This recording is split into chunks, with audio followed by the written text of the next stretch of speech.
tanggapannya terkait sudah resmi Ayu ditetapkan sebagai sudah ditahan sudah ditahan di Polres Tangsel atas dugaan illegal access gitu, dan itu pernyataan itu langsung disampaikan langsung oleh kuasa hukumnya Ayu. Tanggapan Ahok sendiri sudah. Pada prinsipnya kami untuk penahanan ini kami juga tahu dari teman-teman media sebenarnya dari kemarin. Cuma tadi siang kami lihat ada statement dari kuasa hukumnya Bu Ayu bahwa mereka sudah dapat kabar dan clear Ayu ditahan. Pada prinsipnya kami mengapresiasi kerja dari tim kepolisian untuk laporan kami tentang penggelapan dan pemalsuan di Polres Tangerang Selatan, dan kami sangat percaya bahwa penerapan hukum di sini sudah sangat baik karena syarat objektif dan syarat subjektif untuk penahanan pasti sudah dipenuhi oleh kepolisian. Itu aja mungkin tanggapan dari kami. Oke, seperti apa Bang, artinya mungkin Bang Atta juga yakin bahwa aparat penegak hukum sendiri akan membawa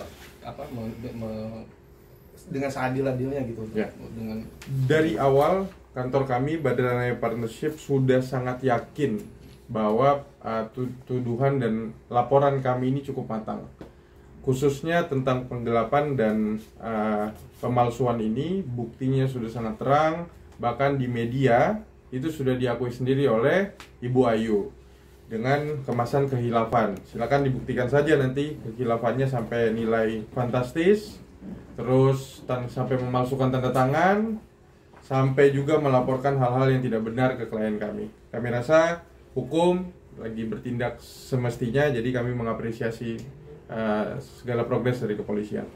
Oke, komentar Bunda Santi sendiri seperti apa Bang saat tahu Ayu resmi ditahan gitu? Bu Ashanti baru tahu dari kami tadi sebenarnya. Kami info bahwa sudah ditahan. Bu Ashanti minta fokus untuk mengawal laporan-laporan kami yang lain, yaitu di Polda Metro, laporan nomor 7160, laporan 7164, sama 7284. Plus laporan tetap pelaporan kode etik ke rekan kami di organisasi advokatnya itu tetap kami kawal. Terakhir, kami juga diminta untuk mengawal laporan-laporan dari Bu Ayu yang mengada-ada menurut kami kepada para klien kami di beberapa tempat. Kami juga akan mengawal itu. Bang, kan ada laporan, ada gugatan PMH ya, 100 miliar. Kita nggak tahu malah ada gugatan. Dan tanggal 6 itu sidang perdananya, mungkin gimana Bang?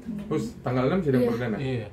Jadi teman-teman, intinya kalau untuk gugatan siapa saja boleh melakukan, mengajukan, bahkan menuntut senilai uang berapapun. Tapi itu harus dibuktikan. Sekali lagi, gugatan itu prinsipnya adalah pembuktiannya harus melalui surat dan alat-alat bukti yang kuat di pengadilan. Makanya kami rasa kami belum lihat gugatannya, dan kami juga tidak tahu gugatannya juga membahas tentang apa. Tapi lagi-lagi teman-teman, seperti yang sudah terbukti, yang mendalilkan harus membuktikan, tapi yang mendalilkan udah di penjara duluan gitu, ditahan duluan. Jadi kami rasa mungkin berhati-hatilah dalam bertindak, nanti jadi bumerang lagi kami punya hak untuk gugat balik loh gitu. Di peradilan juga kami punya hak untuk gugat balik. Oke, tapi dengan nilai sampai 100 miliar itu gimana sih Bang? Maksudnya itu kan yang nilainya nggak sedikit gitu, dia sampai menggugat di perdata di. Mungkin rekan saya mau tambahkan Tangerang. Ya. Untuk 100 miliar ini. 100 miliar itu kan sekali lagi kalau kita lihat dari beberapa statement kuasa hukum Ibu Ayu, itu kan dari nilai imaterialnya. Imaterial kan sekali lagi tolak ukur serta parameternya kan juga tidak sesederhana itu untuk bisa mencapai nilai yang tepat seperti itu. Dan kita juga meragukan apakah memang 100 miliar ini realistis atau hanya sekedar angan-angannya dari kuasa hukum Ibu Ayu aja, agar mungkin mereka juga bisa dapat kompensasi dari situ. Kita nggak pernah tahu. Tapi sekali lagi di sini kami sangat yakin tim yang sudah dipimpin oleh Pak Atta dalam case ini, kita siap menghadapi apapun, baik itu gugatan perdata ataupun proses pidana nanti ke depannya. Jadi sekali lagi untuk gugatan 100 miliar itu ya nggak apa-apa, itu hak dari penggugat. Tapi kita juga nge-reserve atau memiliki hak-hak yang sama pula ke depannya. Oke, tapi abang membantah hal itu nggak sih bang? Artinya kan dia sendiri katanya udah punya bukti-bukti segala macam gitu, kuat gitu. Ini bentuk edukasi kami ya sebenarnya. Tadi kan dia sempat bahas soal peraturan Mahkamah Agung nomor 1 tahun 56, SEMA nomor 480. Kami luruskan teman-teman, itu semua dibikin oleh Prof. Omar Senoaji. Jadi kami tahu betul, bahkan di kantor kami itu sangat berprinsip untuk membaca sesuatu tuh dari asas. Mereka asal bunyi aja Bapak Ibu sekalian. Jadi menurut kami untuk dasar mereka mengajukan gugatan ini jelas-jelas untuk mengelabui atau membuat ini bias di laporan pidananya. Padahal itu juga tidak berdasar gitu. Pidana tetap akan berjalan. Mereka berharap dengan masukan perdata, pidananya stop. Nggak ada dasarnya. Kalau kayak gitu ya penjara kosong dong. Semua masuk pidana yang ngajuin gugatan perdata aja dulu. Ini jelas-jelas menurut saya strategi yang tidak baik sebenarnya dan tidak bagus untuk keberlangsungan hukum kita. Kami sangat prihatin sebagai advokat-advokat muda. Para senior kami justru mempertontonkan hal yang tidak semestinya. Ini justru mempermainkan hukum menurut kami. Terima kasih. Bang, mungkin laporan lain dari Ashanti selain di Tangsel ada nggak sih bang? Ada, nanti dibacakan detail oleh rekan kami yang ini, Pak Birawa. Laporan lain yang ini Pak. Oke. Jadi di sini ada beberapa laporan lain yang sudah didaftarkan terhadap saudari Ayu. Pertama di sini adalah laporan polisi nomor 7160 ya, tanggal 7 Oktober 2025.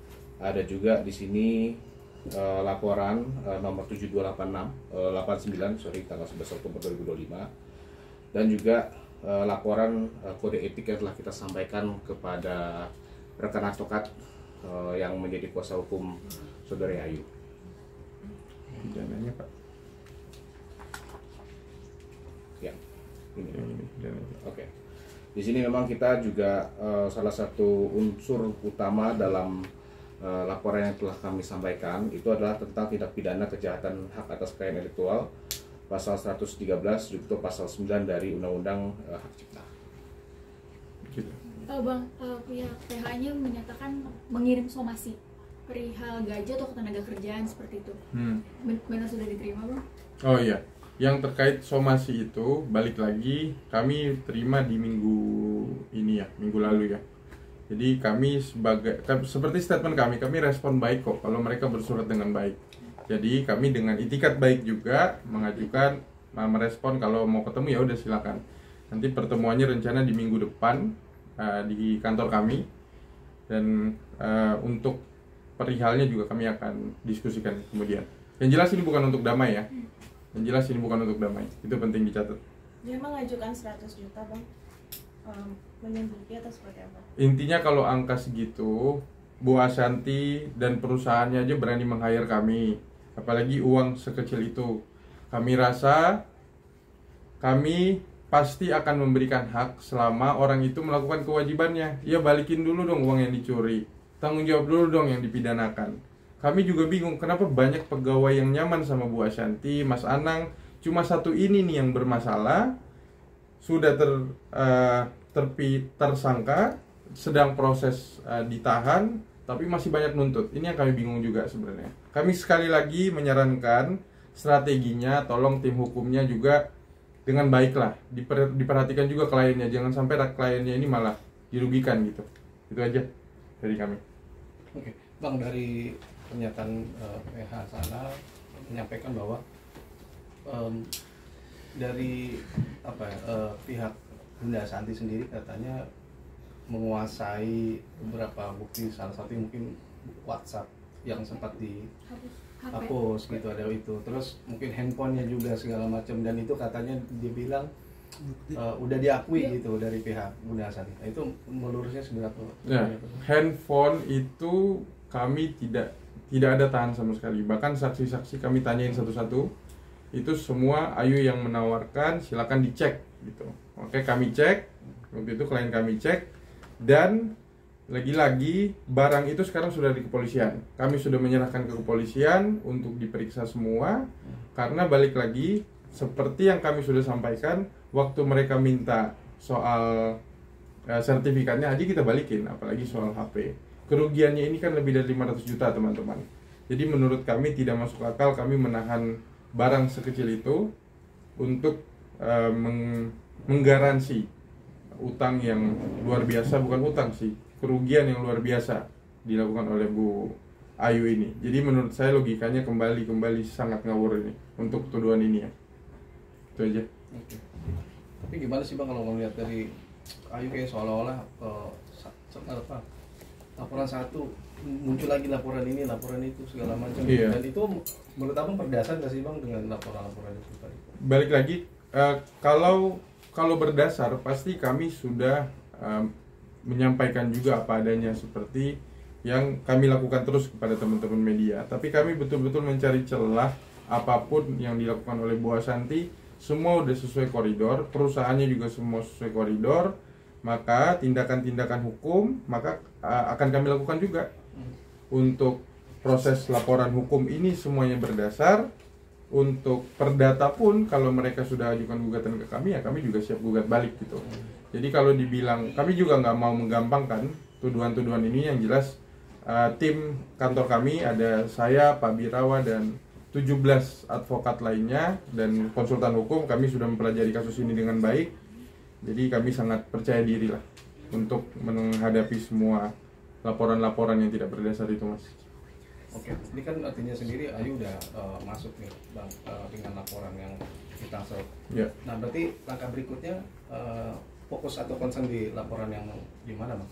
Kami semuanya fokus Pak. Jadi kami pernah menangani pidana juga, kantor kami di perkara lainnya di Polda Metro juga. Laporan 1 dan laporan 2-nya berjalan dengan baik. Statusnya juga dua-duanya tersangka. Jadi kepada satu orang yang sama, bahkan sampai sudah dipidana. Jadi kami rasa hukum di Indonesia ini masih cukup baik dan sangat baik untuk ketika kita mengajukannya dengan dasar dan bukti yang jelas. Gitu. Oke, Ayu sendiri juga kan tadi sempat dari penasihat hukum akan mengupayakan penangguhan penahanan. Nah kira-kira kalau Bang Atta sendiri melihat analisa seperti itu, upaya mereka gitu, apakah itu akan dikabulkan atau seperti apa Bang? Itu hak objektif dari kepolisian, kami tidak bisa berkomentar banyak. Yang jelas kalau memang mau mengajukan penangguhan penahanan ya silakan saja. Itu mungkin strategi lebih baik daripada harus ngajuin gugatan, laporan, dan lain-lain. Bukannya mau mengajari, cuma banyak langkah-langkah yang lebih memikirkan hak asasi dari klien itu, seperti penangguhan penahanan atau mungkin pra-peradilan memang kalau memang mereka melakukan. Tapi please jangan sampai membuat kerugian kepada klien kami yang lebih lagi. Kalau lebih, balik lagi, kami akan mengajukan tindakan hukum yang akan lebih keras kepada rekan advokat maupun kepada Bu Ayu. Bang, berarti untuk yang gugatan 100 miliar itu belum dapat informasi secara resmi? Kami belum dapat panggilan, belum dapat relas, belum dapat informasi. Jadi kami rasa juga gugatan 100 miliar ini juga menurut saya masih dimatangkan kayaknya sama rekan-rekan di sana. Kami belum tahu malah. Tapi dari sana udah bilang udah keluar di tanggal tanggal 6 Bang. Katanya sidang perdana. Oh mungkin ya, kami nggak dapat. Tapi seharusnya mungkin kan dari pihak Abang sendiri juga menerima itu Bang, karena kan dihadirkan juga di sidang perdana itu Bang. Harusnya diterima oleh klien kami, tapi sampai saat ini kami belum terima. Ada lagi? Oke, cukup ya. Ada lagi rekan-rekan? Oke Bang. Oke, makasih.